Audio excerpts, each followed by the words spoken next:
धर्मेंद्र प्रधान ने इस्तीफा दे दिया है। ये देश की जेंजी के लिए, देश के युवाओं के लिए और कॉकरोच जनता पार्टी के सारे समर्थकों के लिए बहुत बड़ी जीत है। लेकिन इससे भी ज्यादा इंपॉर्टेंट चीज पता है क्या है?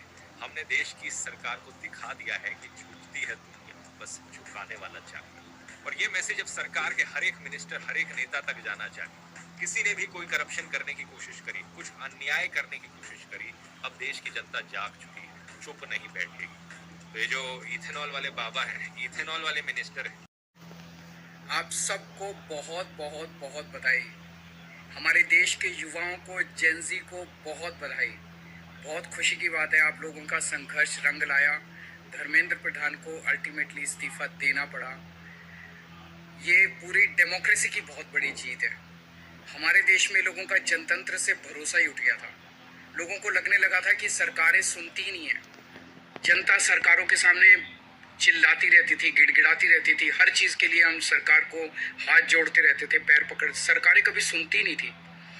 इतना बड़ा संघर्ष हुआ और अल्टीमेटली सरकार के अहंकार को झुकना पड़ा, जनता के सामने झुकना पड़ा। ये बहुत बड़ी जीत है, पूरे जनतंत्र की जीत है, डेमोक्रेसी की जीत है। और सरकार को भी अब समझ लेना चाहिए कि आपको जनता की सुननी पड़ेगी। ये डेमोक्रेसी है, democracy is by the people, of the people, for the people. मैं उम्मीद करता हूं कि सरकार नीट के सिस्टम को ठीक करेगी ताकि अगली साल अब से पेपर लीक होना बंद हो जाए इस देश के अंदर। अब हमारे बच्चों को आत्महत्या न करनी पड़े। हमारे एजुकेशन सिस्टम को अंदर से खोखला कर दिया है।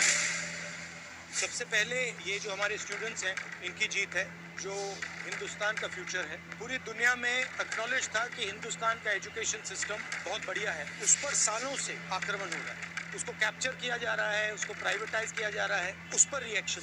अगर मोदी जी की गलती है तो उतनी ही गलती आरएसएस की, क्योंकि दीमक का काम आरएसएस ने किया है। हमारे एजुकेशन सिस्टम को अंदर से खोखला कर दिया है। प्रधान एक सिंबल है, करप्शन का सिंबल, एजुकेशन सिस्टम के डिस्ट्रक्शन का सिंबल, उसको तो जाना ही था। बट अब कॉन्क्रीट स्टेप्स एजुकेशन सिस्टम को बदलने की सरकार को लेने पड़े। मुझे नहीं लगता है कि ये ले सकते।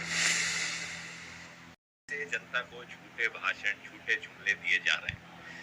क्या कहा वीडियो में आकर कि हम एक नया कानून लाएंगे और सख्त एक्शन लेंगे। पता है दोस्तों, 2 साल पहले जब नीट पेपर लीक हुआ था, पार्लियामेंट में नरेंद्र मोदी ने कहा था कि सख्त कानून ऑलरेडी एग्जिस्ट करता है, इसलिए हम एक्शन लेंगे। केंद्र सरकार पहले ही एक कड़ा कानून बना चुकी है। नीट के मामले में लगातार गिरफ्तारियां की जा रही है, पर अब 2 साल बाद कह रहे हैं कि अब एक्शन लेने के लिए हम नया कानून लेकर आएंगे। सोमवार से संसद का दूसरा सप्ताह शुरू हो रहा है, तब जल्द से जल्द उस बिल को